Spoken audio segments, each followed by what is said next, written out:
Hi guys, today we're going to be looking at the SE215 in-ear monitors from SHURE, which in my opinion are the only in-ear monitors that practicing or performing drummers will ever need. We're going to look at the pros and cons of these things. I'm going to tell you why this is my second pair and why I've not been tempted to buy any cheaper or any higher spec options either. There is a contender though that snuck in recently. So as well as doing this video for you, I want to compare the two products for myself and make sure that it's not worth considering the swap.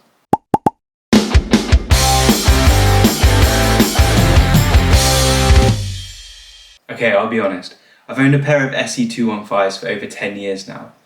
And when we own a physical product that we really love, we tend to be a bit overly positive about its performance. At the end of the day, these are just a set of earphones. But after trying out so many different types, I want to show you why these are the only in-ear monitors that you'll ever need as a drummer, a musician, or even just a music lover.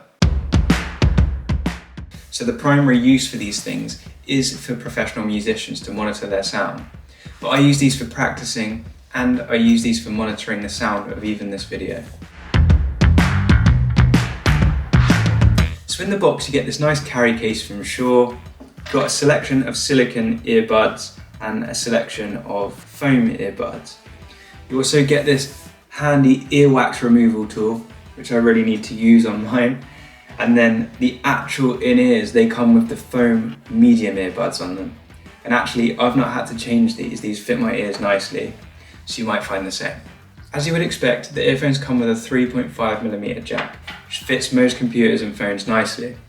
If you have an iPhone, you're gonna have to buy this little adapter, which is a bit frustrating from Apple, and I'm not sure if it's detrimental to the sound, but I would imagine it is a bit. So let's quickly run through some of the specs. We've got sound isolation of up to 37 decibels. We've got a frequency range of 22 Hz to 17.5 kHz. And my favorite part is the detachable cable, which means if you break anything, you don't have to buy the whole set again. You just buy the single parts that you've broken. And SHURE give us the option to upgrade to a Bluetooth version of the earphones just by using the earpiece and adding a Bluetooth adapter. I'll link that in the description below. Drumeo have recently come out with the EarDrums, which to me looks like a direct competitor to the 215s. So let's do a comparison and see which one comes out on top. The EarDrums have -29 decibel isolation, and the 215s slightly more with -37. Somehow Drumeo have managed to put 3 drivers in their in-ears, compared with SHURE's single driver, which I think is actually amazing for the price. In my opinion, the design of the 215s comes out on top. The eardrums are just too shiny for me. And finally, in terms of price, the eardrums are more expensive in the UK and in the US. So after that comparison, I think it's obvious that the 2 extra drivers are the main selling point for the eardrums. If we're playing live and you've got your ringing cymbals and your snare drum, I don't think you're going to be able to pick out those extra frequencies in a live setting. If you're in a studio, then it might be a better alternative.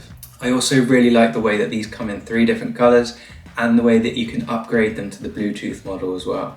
And so I'm still sticking with the 215s. Okay, so why have I bought these in-ear monitors twice and not purchased a higher spec option, for example? So however much money that you spend on in-ear monitors, you're still gonna get the bleed from your kit. So you're never gonna hear exactly what the earphones are showing you anyway. We just can't hear those details that the extra money that we spend on these is going to give us. And my first pair went through the wars at gigs. I was a guitarist in a band, I had the wireless transmitter and the receiver, and I ended up selling the pair because I didn't need them anymore. But recently I've bought them again to use with drums, and they're so hardy, the material that they're made out of is so strong. So that's another reason why I'd recommend these to drummers. Okay, so let's look at the pros and cons of the SE215s. Bass response for the 215s is a little bit too low for my liking, so when you're trying to learn and hear what the bass drum's playing for other songs, sometimes it can be a little bit difficult. So sometimes I switch to other headphones or the AirPods just to find out what the bass drum's playing. People learn in different ways, so if you learn from listening, that's something to take into account. But obviously if you learn from apps or sheet music, then that's not going to be a problem for you.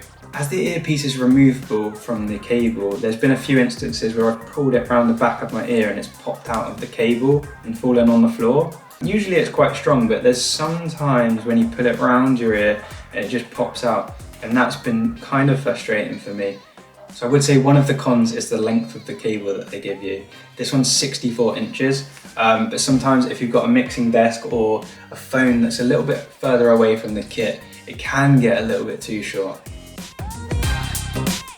One of the great things about these is the removable parts, the removable earpieces. If you ever do break any of the parts or lose any of the parts, you don't have to buy a whole new kit and you can just buy the separate parts from the SHURE website.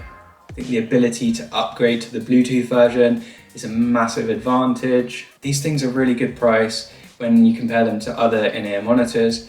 These ones are £119 in the UK recommended retail price, but at the moment you can get them from £99 on Amazon. Comes with a decent case, comes with a 2-year warranty, which is really fantastic.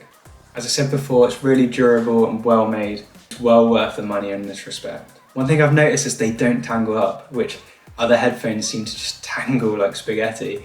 I basically roll them up into a circle after I've used them and they don't seem to tangle up at all, which is a definite plus for me.